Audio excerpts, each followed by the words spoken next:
Jordan! Iain! Who was trying to impress their new partner, chanced upon a mugging in progress, intervened to try and be the hero, only to accidentally be mistaken by police for the mugger, and is now sat in the electric chair regretting their decisions. Rick Astley?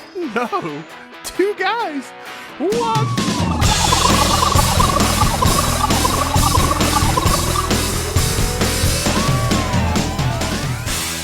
And welcome to episode 49 of Two Guys What's Up, the weekly comedy podcast where I don't need to be time traveling because the right time to be is now. Snuggled up on the sofa, eating oysters and drinking cheap champagne with the sexiest co-host in the world, Jordan. Jordan, how are you? I'm very well, thank you. I didn't know you liked oysters, though. I don't. I only eat them to impress you. Oh, do you? Right. And I heard they're an aphrodisiac, so, best get them in the house. Perfect. Since I've been sleeping on your sofa, you've been joining me more and more, so I figured, may as well play my cards right. Yeah, that's it. I mean, the amount of times I've had to repair that sofa. So now, the walls are caving in, your windows are smashing from you singing, you've got the fucking sofas from too much banging, all the alcohol you've got to buy in to keep me happy. Oh, no, it is a bit of a nightmare, but hey, it's coming up to Christmas and good spirits, shall we say. Exactly, yeah. Speaking of good spirits, start buying the more expensive stuff, William. I'm sick of this cheap champagne. Yeah, you don't want no little shit, do you? Exactly, yeah. Fucking Tesco's own, what's this? Wouldn't clean my toilet with it. Actually, Tesco Finest, I'll have you know. Oh, sorry, God, my mistake. I spent that little bit extra just for you. Oh, I tell you what, I am enjoying a lovely caramel latte right now. That sounds delicious. I am enjoying absolutely all. Okay. Nothing except the sound of your voice, Jordan, at the moment. Oh, that's very kind. Well, I tell you what, though, you sound a lot different to when I last heard you. Yeah, I think I've sobered up, finally. All the cherry rum has worked its way out of my system. Oh, I wasn't really referring to that, to be honest. It was. Oh, well, you're not. I was more referring to the other mumbled mess that you sent me, which was an audio message from you after you had your tooth removed. Oh, of course, yeah. I don't know if anyone... This is the first time I've actually spoken properly because I've been so... In your life. F off. I've been so wary of accidentally nudging the wound right. Where the tooth was pulled from. So this is the first time I'm speaking properly. So it kind of feels like I have a little bit of a lisp. I don't know if the air is escaping through the ginormous gap that has now been pulled in my teeth. I mean, it's not visible. It's one a bit further back, but it kind of feels a little bit weird. Does it? Do you find your tongue kind of is going in that groove now? Yeah, I mean, it's it weird, is isn't generally where it sits when I do an S, so that's probably the reason that it sounds like I've got a lisp. Really? That's interesting. It would be a fascinating thing to see going forward if you sound really different now. Yeah, I mean, we'll give it another 49 episodes and we can listen back, can't we? Yeah. Can I just share one of the audio messages that you gave me when you had your tooth removed?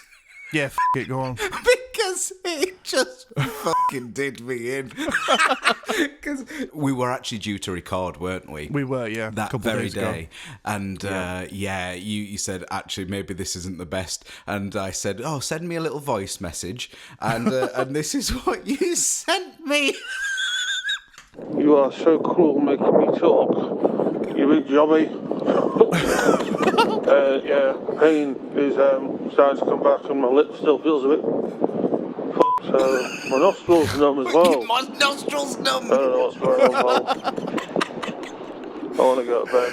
I want to go to bed. I sort of felt for you, but that was fucking funny. Well, the thing about my nostril being numb, she said that where she injected it, it was the nerve that connects my cheek and my nose and stuff like that. So, like my nostril all the way down, it's almost like I felt it collapse, like just go like brr, and just like kind of go to sleep and like trying to breathe through it. It was just blocked. Really? So yeah, my cheek and my nostril was all numb as well as obviously my jaw and my teeth and that. It's very strange.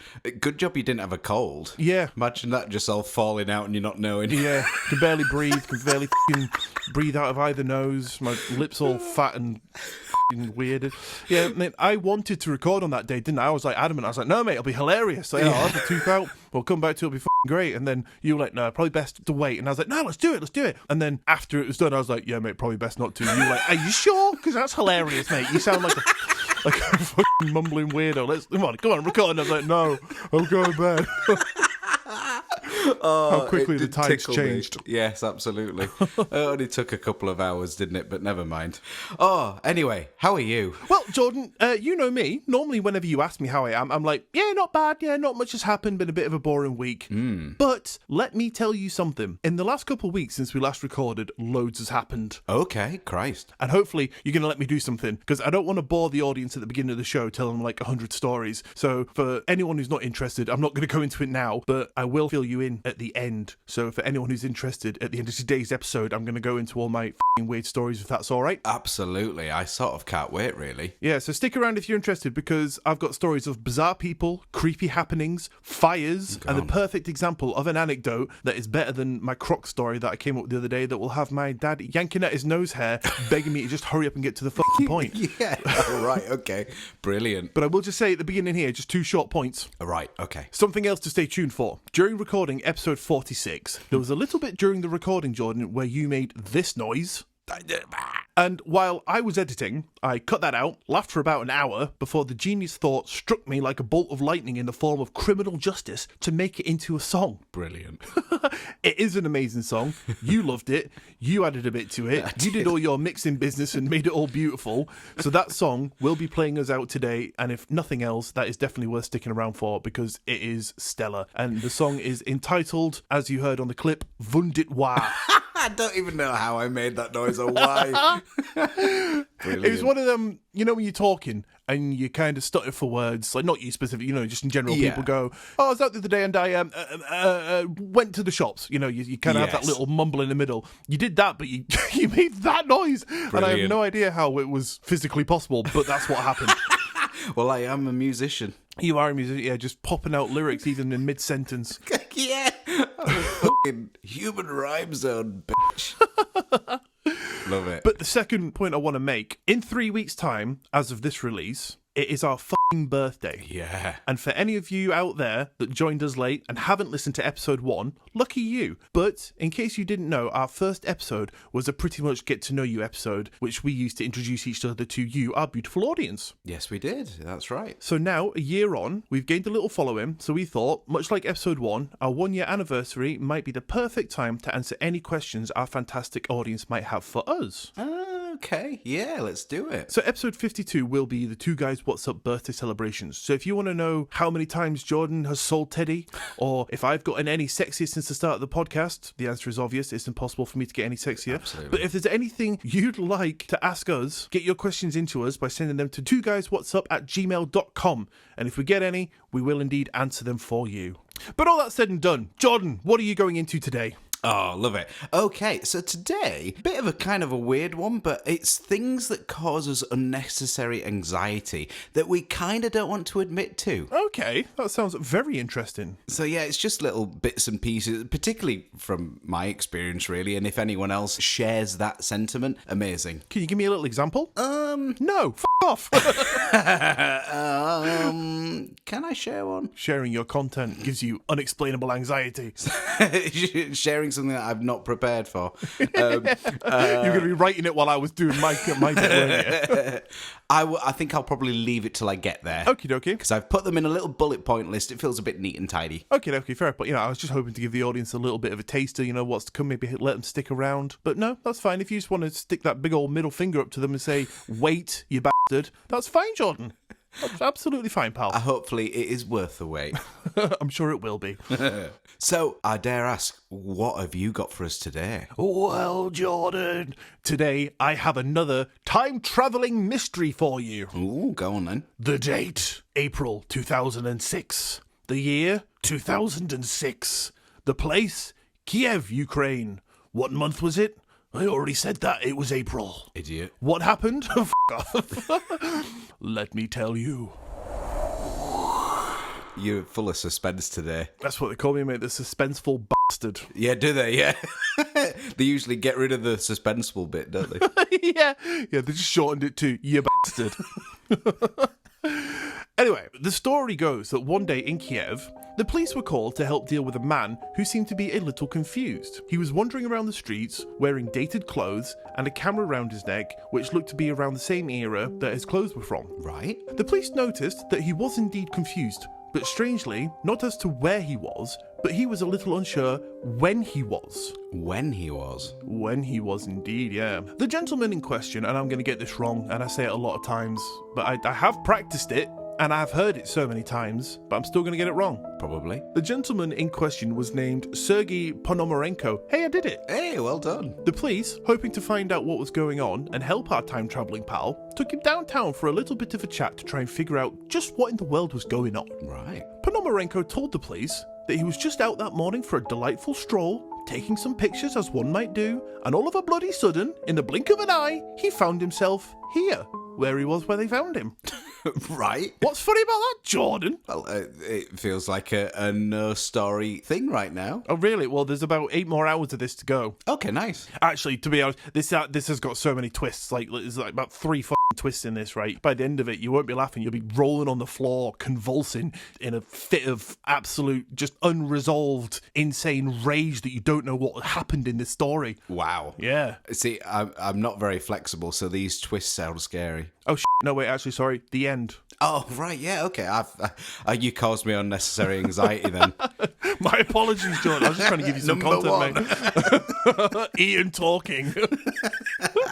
So the story continues. The police, naturally sceptical of his story, asked to see his identification, which he happily obliged, and he passed it over. When the police looked at it, they found that it was indeed a Soviet Union identification card from the 1950s, which, as I'm sure you're aware, Jordan, hasn't been a thing since December 26th, 1991. Oh, right, okay. So the document showed, as he claimed, he was 25 years old. The photo matched the gentleman sat before them. It looked, felt, and showed to be stamped as an authentic piece of identification, and the police were bloody shocked they were. They were just like, eh?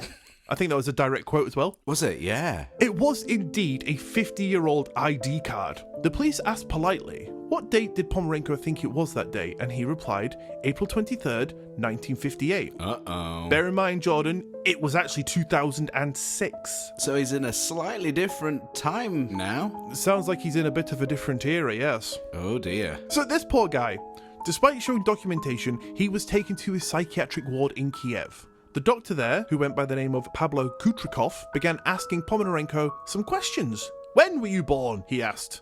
June 16th, 1932, he replied. How the bloody bastard in hell do you look like that then if you're 72? And he was like, I'm 25. How could this be? The doctor asked. I was out with my girlfriend taking pictures when all of a sudden we saw a UFO. Twist number 1. It was shaped like a bell and I wanted to take a picture of it, so I did. He said he took the picture and all of a sudden he was transported to this time. First of all, Yeah? I'd really like to hope that how you're saying this is like an accurate translation. Oh yeah, absolutely, yeah. Bloody bastard in hell, do you look that good then?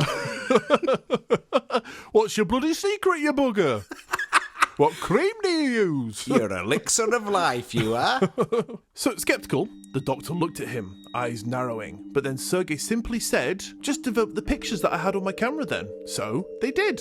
Eventually. It proved a little difficult as the camera, which was a Yashica Flex, hadn't been manufactured in years, and the film inside was, as you can imagine, difficult to develop in 2006 due to it being an outdated technology. Okay, interesting. So there is a little bit of evidence now creeping in. Oh, yeah, pal. Evidence upon evidence. Wow. So they found a specialist who was enlisted to do the job, who commented on how good quality the camera was and the film, despite apparently being so old, especially after noticing that the serial number on the roll showed that it had indeed been manufactured in 1956 and hadn't been manufactured since the 70s. Right, okay. So it does corroborate his story then. Yeah. So nevertheless, the pictures were finally developed. The pictures were indeed of Kiev in the 1950s, showed period-accurate cars and buildings, some of which weren't even around in 2006. Some of the pictures showed his girlfriend, and even showed Sergei in the very same outfit he was wearing at his time of detainment. Okay. How f***ing weird is that? So you can't really get too much more evidence than this, can you? You can't really fault it, can you? I would be like, getting them on TV. It's like, here you go, people. World's first official time traveler. Yeah. Let me get this straight. So the pictures that were eventually developed on this film, which were from the 1956, Yep. shows him in his current attire as they see him in 2006, Yep. but surrounded by the surroundings of the 50s. Correct. Wow. Yeah, so it's like he woke up in 1956, went for a walk with his girlfriend. She took a photo of him. He all of a sudden got transported. They developed the films that were in his timeline, taken an hour ago, ago, but in their timeline 50 odd years ago. Yeah. And it just showed like it was taken that morning. Wow. What's happened to his girlfriend? I'll get to her, don't worry. Okay, no one cares. She died! The picture they were most interested to see, though, was that of the UFO that he spoke of. And there it was, right there, in plain sight. It was on the camera roll. Right. I'm just curious to see what it looked like. It was just a bell UFO. So if you imagine a church bell, a big one. Flying around. Flying around, yeah. Great. Dinging around all the time. Does it have the church attached to it? No. Oh, okay. That would just be a flying church. Oh, right, okay. Imagine like seeing a church flying around and be like, oh my God, look at that. There's a UFO inside that church. You'd call it a UFC, wouldn't you? So Sergei went on to say how confused he was. He took the shot of the UFO, looked down at his camera, looked up, and he was in the future. Right, okay. After the discussion and the pictures were shown, Sergei was escorted to his room. The CCTV saw him enter, guards were placed outside, and he went in. There was only one door to the room, which was monitored constantly. The windows were barred, but when he came to be checked on later, he had vanished. So really, he's an escapologist. I think it's a little bit more paranormal than that. He's not a magician. He just got sucked back to his own time. His mentor was Harry Houdini. He just disguised himself as a bed. Yeah. He's a contortionist. He hid behind one of the bars. Oh, very clever. Yeah, that's what I'd have done. Just walk in. He's like, where's he gone? You just hear this bar going, hehehe. It's like, the room's empty. Must be paranormal. Oh, so spooky. What's that noise? Solved it. But, Jordan, the story gets f***ing crazier from here on out. Okay. After he disappeared, authorities looked up his name on records to see if they could find him, but all they could see was a report that showed a man by his name who had been reported missing in 1958, which corroborates the story that he went missing. Yeah. So, for 2 years, no one gave a shit about him. Apparently not. Fair enough. Actually, no, they did. I'll tell you about that right now. Okay. So they looked up his next of kin, who happened to be his girlfriend, who was now in her 70s. And yep, you guessed it, it was in fact the woman from the photos. Oh. Who Sergei said he had been out with the day he disappeared. So she was contacted. Wow. According to her, Sergei vanished for 2 years before reappearing. He then did his disappearing act once more in the 70s, but this time never to be seen again. And there is just one last twist to this surreal tale, Jordan. His girlfriend said that she received a single photo years later showing Sergei looking a whole lot older, standing in front of a bustling futuristic Kiev, supposedly taken in the year 2050. Wow. There was a note on the back that said he would be returning soon, but unfortunately he never did. Right, so this is implying that he's time travelling all over the spot. Yeah. Going into lots of different futures. I don't know if he's just mastered it from that point. He's just like, F it, I'm off. I mean, he sounds like a bit of a bed, really, doesn't he? What would you do if you found out you could time travel? Would you just like sit at home and be like, I'll just stay here, or would you f***ing go everywhere?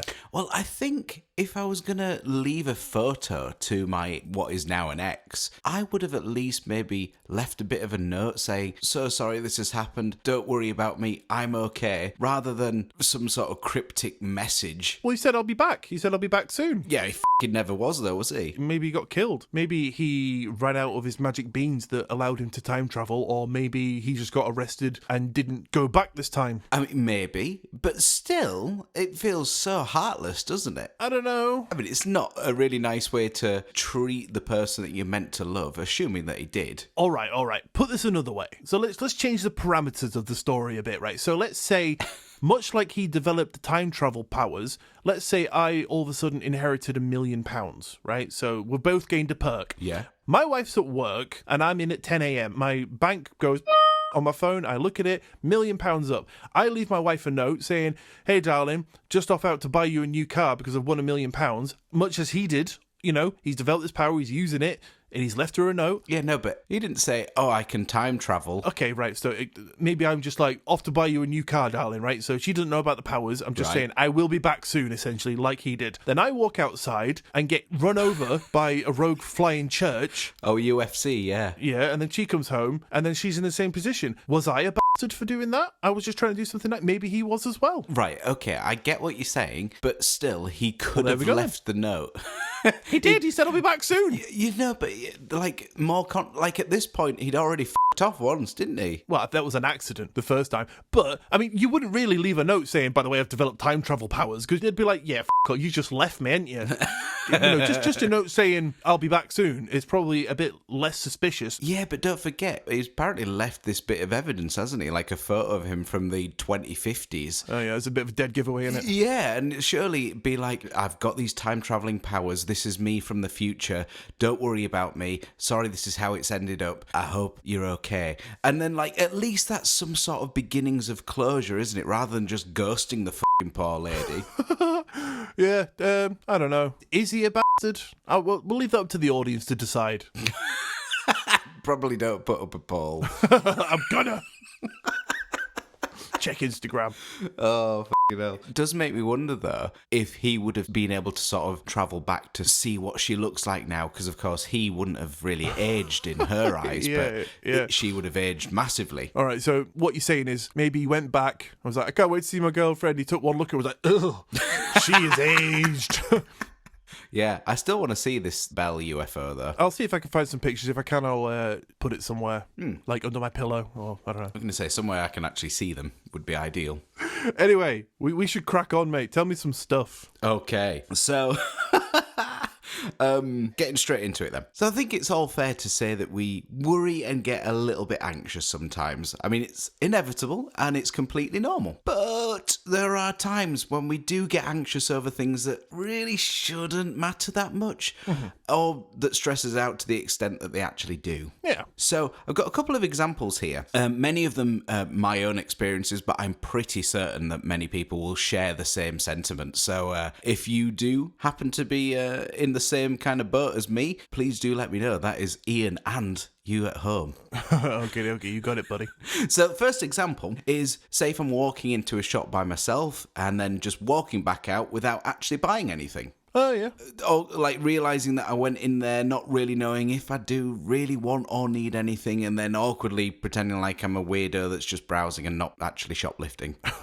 See, this is another one of those things, like when you were talking about the worrying thing, like a lot of these anxieties I've kind of thought through and I just don't care about them anymore. So like that one, for example, when I was a bit younger, say like early 20s, I used to go into shop and then walk out and think, oh God, they'll probably think I've stolen something. But then like I think through the process, and if a shop assistant ran out to me and was like, oh, you bastard, you stole something, didn't you? I'd be like, search me. Definitely not. And they go, okay, sorry. I've passed it to my accomplice. Yeah, too late, dickhead. Too slow. Mike. Mike, store manager. Yeah. Someone once told me that me and my brother have a part of our brains missing that logical people have. Right. I just don't give a fuck anymore about it, you know? So I think it's a good way to be. broken. Yep, great. Lobotomized. That's the one. That is definitely the one, yeah. Left out they did.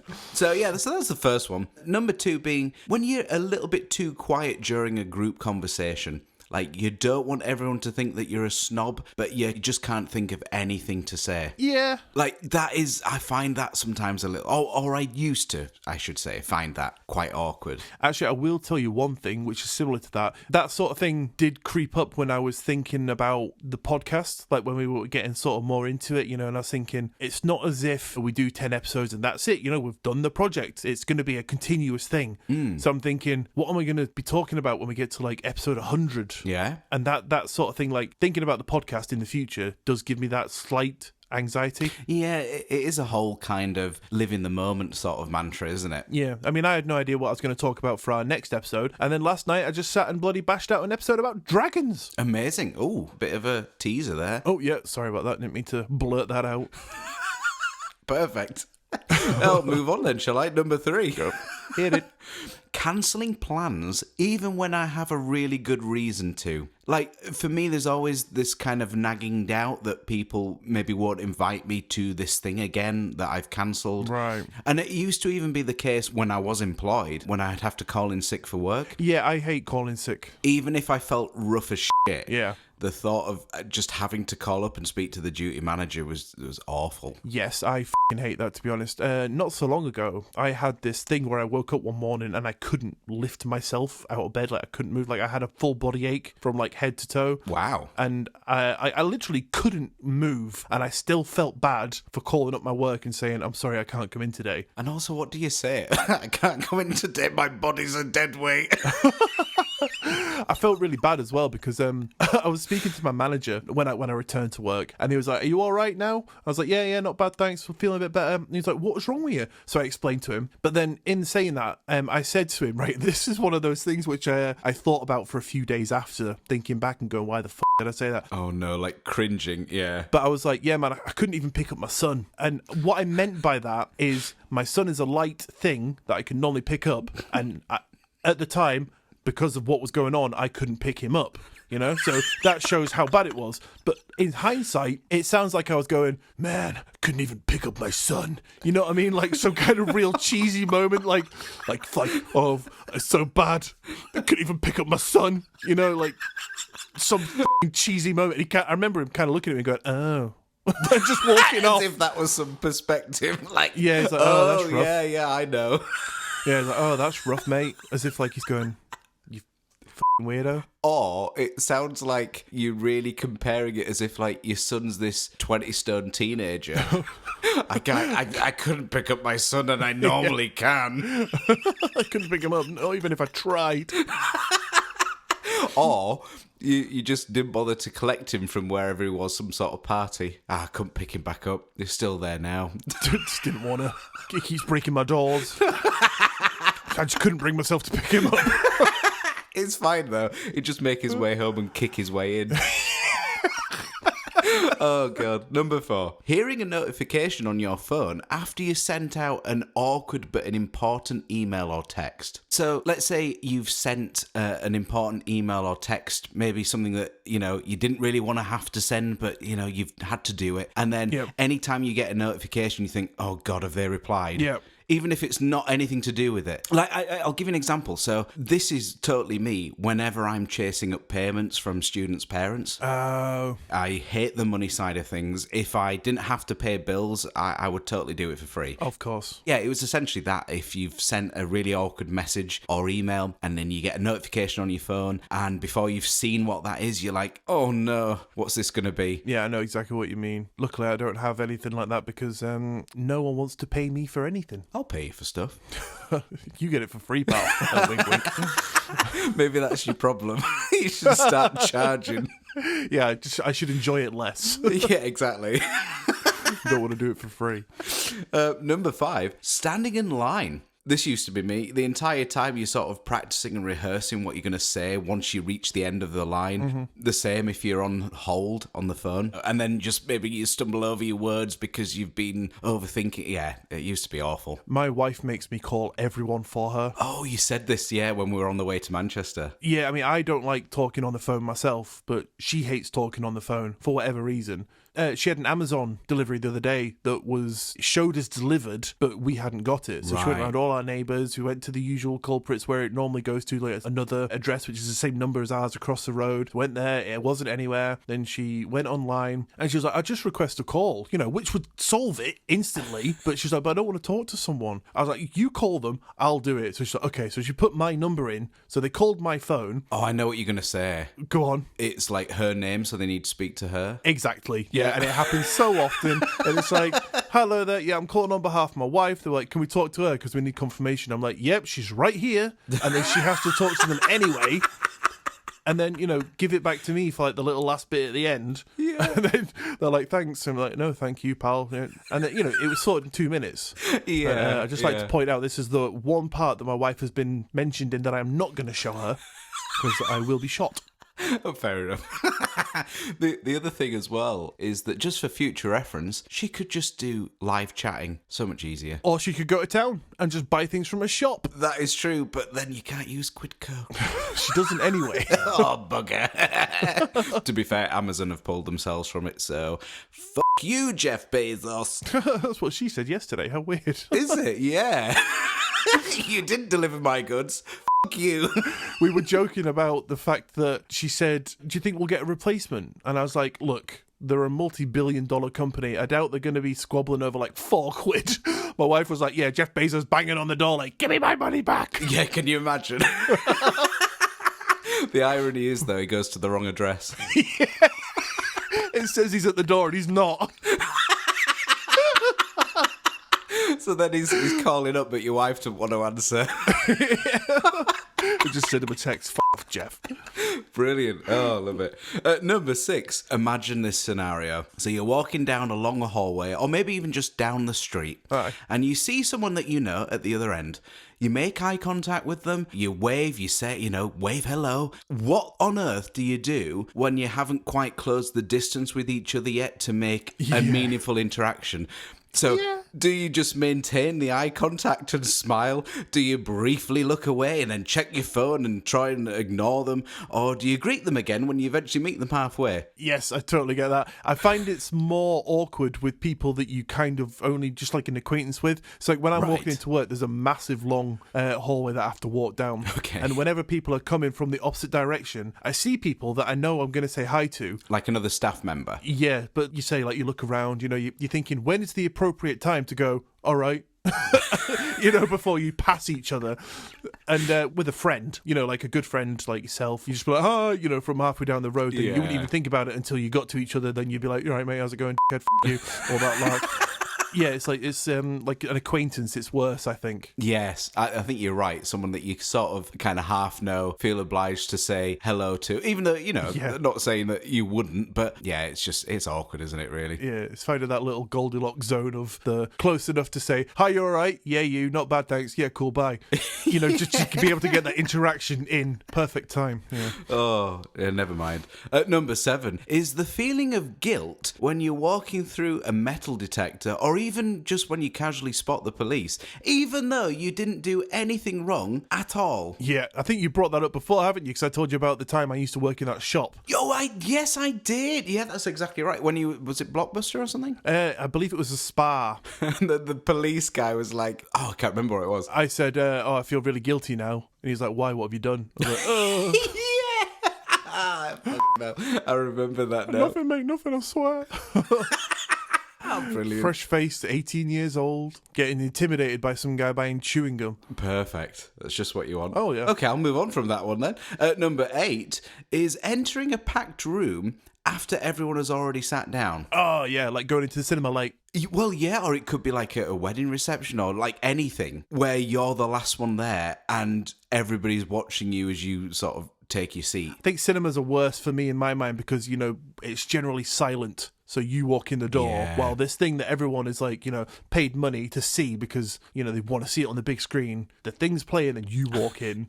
Like, and you or your wife or your friends, you're like, where's our fucking seat? And everyone's just staring at you. You got your phone torch on just to try and look at all the numbers. Yeah, my big hat with the 2 cups in either side, drinking that one's a Tango slush and one's a vodka. That sounds really good, actually. Yeah. Yeah, I'd learn a thing or two from you, I'm sure. Oh, sure. Number 9 is getting your hair cut at the barber's. Then when they hold up the mirror to show you that they've finished and you actually hate what they've done, but you feel totally obliged to smile, nod and just say, yeah, great, thank you. Yeah, well, I mean, what are they going to do? Like, they're not going to put it back on if it's shit, are they? So you have to make them feel good. That is a very good point. I don't know, but it's a shame you sort of can't be honest about it. But equally, as you say, even if you were, what the fuck are they going to do to fix that? See, my hair's stupid. It grows fucking shit, right? So it doesn't have like a centre pattern, like it goes naturally one way or the other. It goes in like 8 different directions, so it's just shit, right? So whenever I go to the barbers, they go, "What do you want?" And I go, "I don't know, just do what you want." Transplant. Yeah, proper scalp, please. I just say, do what you want, whatever you think will look good, just do that. And they go, "Are you sure?" As if it's like, as if they do it wrong. I'm going to be like, "What the hell is this?" It's only going to grow back and as rubbish as it was before. So I'm just like, yeah, do what you want. It's funny you say that, actually, because my wife used to hate how her hair dried. All right. And like it would go super curly and frizzy, and she hated that. And it was after she got COVID the first time, Yeah. her hair now dries totally straight. What? How weird is that? That's very strange. I thought you were going to say it's since you've covered up all the mirrors. So when you go to the toilet in the middle of the night, Just so you so I don't don't see my catch that moves. glimpse. Yeah. I thought you were like, oh, she don't care how it dries now because she can't see it. But no, genuinely, she for years just hated it. She was like always using her straighteners, and then she got COVID, and then she ended up washing her hair, and it has forever since dried straight. Wow. How weird. Lastly, number 10, someone else using my phone. Yes. Yeah, even though there's nothing on there. Yep. There's nothing bad. No weird texts. No fucking horrible pictures. You give someone else your phone, you're just constantly looking over, ain't you? Like, what are you doing? What are you doing? What you on? Yeah, it is that. And it's just like you said, I even wrote a little thing here, which is, I think it's when people use my phone for any purpose, like I don't really have anything to hide, if at all. Yeah. I think I just cherish my privacy. Yes, which I think is fair enough. Everyone should have their privacy. I agree. But I've got an example of the worst time I think that ever happened. Go on. And that was with my wife, so... Oh, is that time that you were emailing Kim and she has to borrow your phone just to go have a little quick gander at Quidco? Yes, it was. You said you'd never bring that up. Sorry, my apologies. Now I've got anxiety for days. So, no, it was a Christmas time, and I think we'd only been together a couple of years at this point. But my wife's mum and dad live abroad, so obviously she doesn't get to see them very much. But this one Christmas, my wife was showing her dad just a picture that she'd taken. Don't remember what it was. It's not important. Yeah. And then her dad grabs the phone, sticks his glasses on, and then just starts swiping through the album, expecting that she was showing him a bunch. Yeah. You know, I didn't really know him well at this point, and I was like, okay, this is awkward. Look. But luckily, nothing really happened. Someone sent me a TikTok the other day, and it was a woman saying that she went through a McDonald's drive-thru and she had a voucher in her email that she screenshotted. Oh, no. And she showed the person behind the counter who took their phone and then, as you say, just started swiping. And unlike you, she did have something to hide because the very next picture was her giving a gentleman friend a downstairs kiss, if that makes sense. A job. I can say that, can't I? I mean... But... Yeah. Yeah, so this poor lady behind the McDonald's counter, you know, albeit her own fault, saw this woman in an intimate moment because everyone's natural reaction when they have a phone in their hand is just to fucking start swiping. Yeah, I wouldn't dream of it. No, no. If someone hands me the phone, my fingers are flat. You know, I don't want to have a look at anything that they might have on there. Yeah. You know, they hand me the thing, I look at it, I go, yeah, that's great, hand it back. Don't swipe on other people's phones, people. Exactly. And even if they say, oh, swipe through, I'm like, oh, which way? Yes, exactly, yeah, always like, ask. Left or right? Yeah, show it me. feels wrong. Yeah. And the thing is, especially about phones though, these days, they have everything on it. Yes. Like, so it is literally, it's like a Swiss Army electronic device in your hand. It's got like banking, photos, emails, messages, fucking everything. So to have that in somebody else's hands away from your eyes is a little terrifying. Yeah. It's essentially an extension of us, isn't it, really? And the funny thing, right, you know, like if you're on your iPhone and your Face ID doesn't work twice, you can then input your password to get the autofill information up. Yes. The other day, my wife's phone was broken. So I think our son knocked out her hand and it fell down the stairs. Oh, no. So she had to take it to town to get the back replaced. Okay. She did. And then for some reason, that f***ed up the volume buttons. So she brought it back to the shop. They opened it up again. They fixed it, or they thought they did. So they called me and was like, hi there, yeah, we've fixed the phone. We're just wondering, can we have the password just to make sure everything works? And I was like, obviously, like my wife and I, we know each other's passwords. You know, in the event one of us dies, we can, get to all that information. But I was like, no, it's my wife's phone. I don't know her password. Yeah. And I told my wife this, and she's like, you didn't f***ing give them it, did you? Because can you imagine that? Like, it's not even as if like I'm giving you my phone and you're looking through my stuff, like my friend. Giving it to a random person in a shop who can then, with that password, download all that shit. Yeah, and like with the password, because they know it, they can then use that when the Face ID fails to get into everything else in the phone. Yeah, that's an awful idea. Yeah, in my head I was like, no, mate, I'm not giving you the password. I'll just come and check it myself. If it's a problem, I'll bring it back. Yeah, don't worry about it, pal. I know where you are. It's true, isn't it? But yeah, so just to finalise that point, now whenever my wife is with her dad, she'll just send him the photos. Yeah. Probably the best thing to do. Just don't accidentally click send all. Oh, God. Oh, God.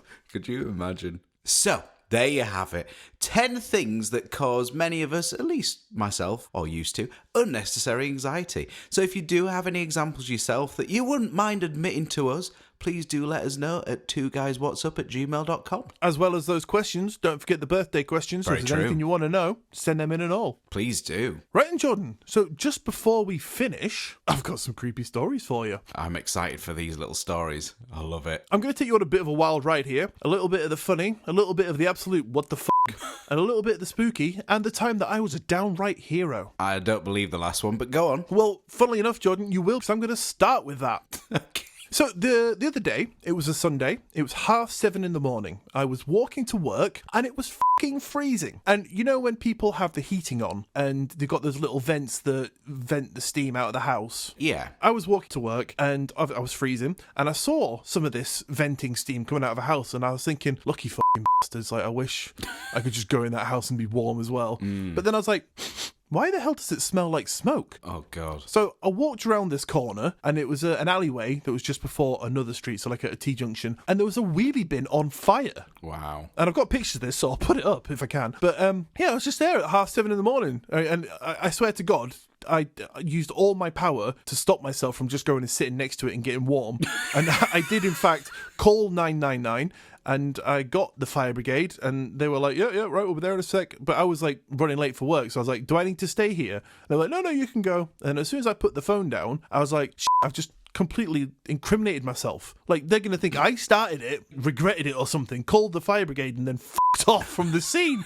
But luckily they haven't called me yet, so it was absolutely fine. But yeah, absolutely mental. I just saw this wheelie bin on fire and it was right against a house. Yeah, I remember you sending me this picture, actually. Yeah, super spooky business, huh? I was not expecting that. At first, I thought it was your, like, back garden alleyway thing. And I was like, oh, God. And then I realised, actually, it wasn't. It was just, like, a different part of the street. Yeah, I mean, they all look the same, don't they, in our hometown?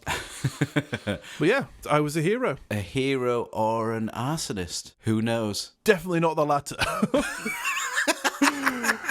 But yeah, so the next one is the little bit of the WTF one. Okay. My wife and I, the other day, we had a rare day where we had some time together. So normally for childcare, my wife and I work opposite ends of the day. But this one day we had together and we thought, let's go do some Christmas shopping. Nice. So one child was at school, one child was with the grandparents. We fucked off to a faraway land, to Whitby actually, didn't get the bus, but we went to B&M, and as we walked in, right, so that there was a double doors, we walked through, and there was a basket to our left, like a big basket, like maybe 3 foot by 3 foot, you know, just holding little bits of stock. Yeah. And there was a shelf in front of us. So we walked up to the shelf, and we were looking at like little Christmas bits. We were like, oh yeah, that's cool, should we get that? Yeah, maybe, whatever. And we didn't realise, but there was a couple of ladies behind us, and they were waiting for a bit, and then they went, excuse me. So we turned around and went, oh, sorry. Right, so we moved to the left of the basket, expecting them to walk past us so we could go back to what we were doing. But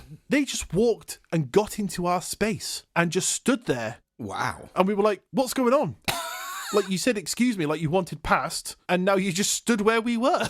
Like, they just stole our spot. What was the purpose of that? Knows. Like, we were like, oh, sorry, yeah. So we moved out of the way, got ourselves in a really awkward position so they could sneak past. And They didn't move on. yeah, they just stood exactly where we were stood.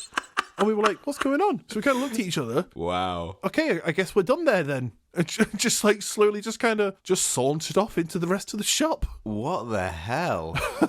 When these ladies did steal your spot, what did they do? They were just, again, you know, sort of grabbing the chin going, oh, yeah, that's nice.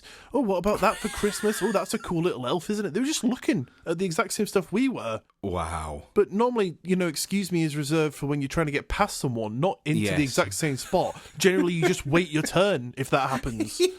Yeah. That's hilarious. It can only happen to you, really. It really can, yeah. So my next story is that of the spooky variety. Okay. And this was witnessed by my wife in our house, in our bathroom. So the other day I was putting our youngest down to bed. We were getting both our boys ready for bed. I was putting the youngest down, brushing his teeth, getting him in his pajamas and things. And my wife was in our bathroom, which is like in the room, sort of out the door and 90 degrees to the left of the little bedroom. So I heard my wife go, "Did you do that?" And I was thinking, oh no, what's going on? And then she was like, "What was that?" So I went through and I was like, "What's happening?" And she just kind of looked at me and was like, "There was just a puff of smoke near his head." And I was like, "What?" She said it looked like a vape cloud, that kind of thickness. Right. Okay. And she asked him if he'd sneezed. And she asked him that because I'm asthmatic. hang on, there's a reason.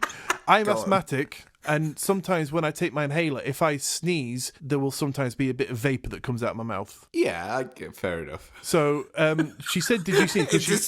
Is this for the dragon stuff next week? Yeah, my son is a dragon. He's trying to get tips on how to make them my friend. Oh. He said no, he hadn't sneezed. And she said this thing was just there, and then it just poof, blew off like in the wind, just into the distance. And that was in our bathroom at about 7 at night. Wow. And my wife witnessed it, and she was completely shocked. And I didn't see anything. Yeah, that's weird. Mm-hmm. Isn't where your bathroom is where you've had some activity before? Well, so where all that stuff has happened before, it's exactly in the vicinity. Oh dear.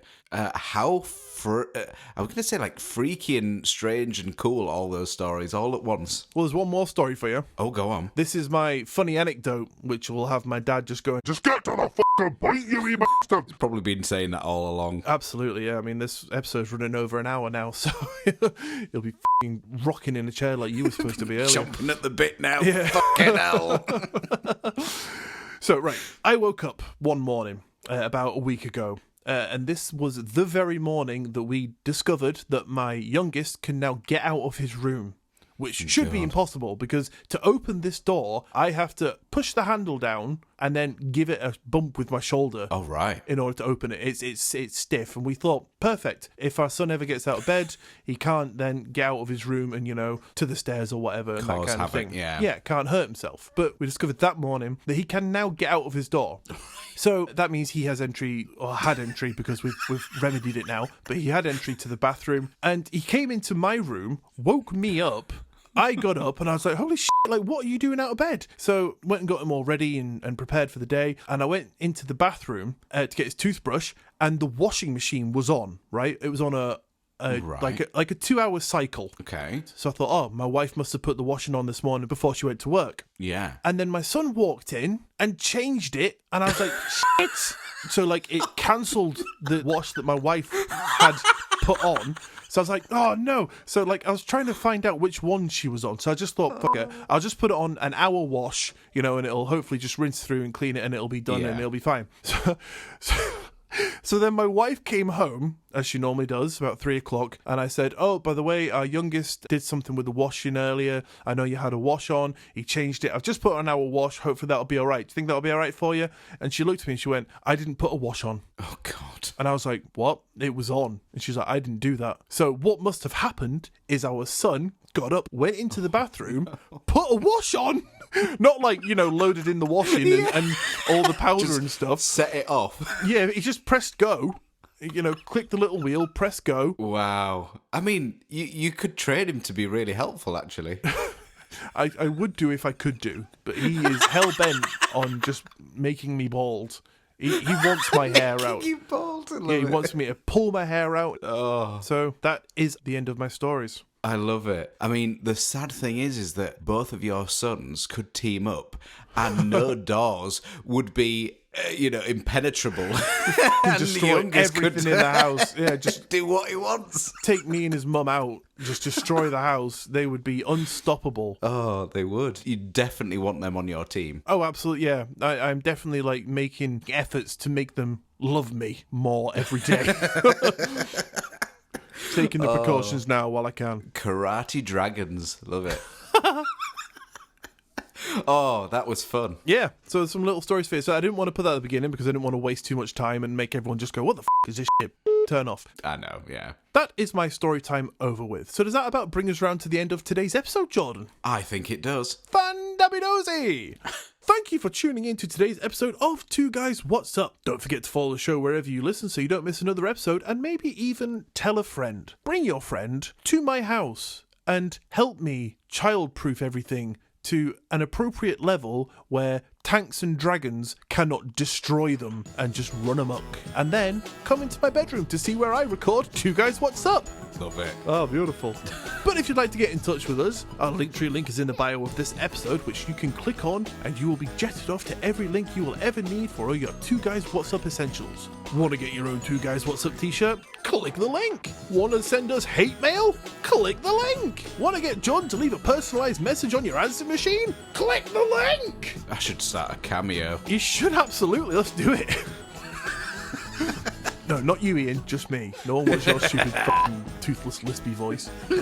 And don't forget, we now have a Patreon where you can find all your Two Guys What's Up extras, including pin badges, shout-outs, t-shirts, and if you really can't get enough of our fantastic tales and gorgeous voices, well, now you can get more, because we now release bonus episodes, which come out on the last Friday of every month. There is currently 5 sitting there waiting for your ears to just gobble up the audio goodness. And all that is available right now, starting with a bonus episode for just £3 a month. So if you want to help support the show and get some cool stuff while you do it, head over to patreon.com/2guyswhatsup to check out all the goodies over there. The link will be down below for your clickety-click-clack sploogity-doo pleasure. But if you can't do that and you'd still like to help us out, then a 5-star rating and review in the Apple Podcast app would be the best way to do that for us, and we would be eternally grateful. Indeed we would. But on that note, thanks for listening, guys. Have an amazing week and enjoy the Vundit song, and we will see you next Monday.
No, I felt the power from my chest there. I'm going to say I'm quite impressed with your vocal talent, actually.